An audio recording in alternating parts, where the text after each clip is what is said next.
Scientists at the University of Miami have found that some reefs in the tropical Pacific Ocean could maintain coral cover into the second half of this century by shuffling the symbiotic algae they host.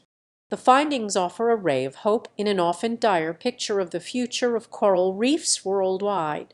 While global warming is causing the loss of coral reefs globally, scientists believe that certain corals increase their tolerance to heat when the symbiotic algae communities they host change. Shallow coral reefs in the eastern tropical Pacific Ocean are predominantly built by branching corals in the genus Passalopora, sometimes known as cauliflower coral. The microscopic algae these corals host in their tissues harvest light to help the coral produce energy to grow.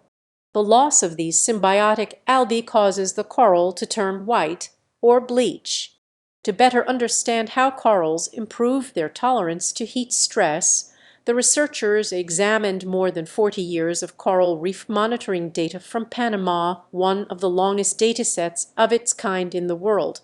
They analyzed temperature, coral cover, bleaching, and mortality data spanning 3 ocean heat waves 1982, 1983, 1997, 1998, and 2015-2016, along with data on algal symbiont community data.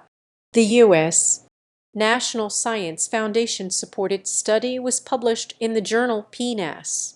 The study's analysis showed that the 1982-83 heat waves significantly reduced coral cover on the reef, but the effects of the 1997-98 and 2015-16 El Niño were milder, especially for corals in the genus Passalopora.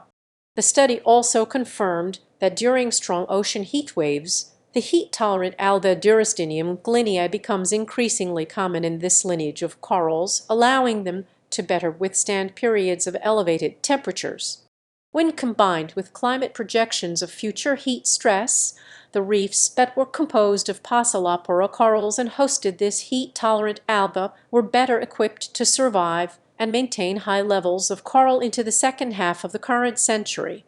This study shows that there are unusual reefs that may be able to survive for several decades as a result of their ability to shuffle symbionts, said Andrew Baker, senior author of the study.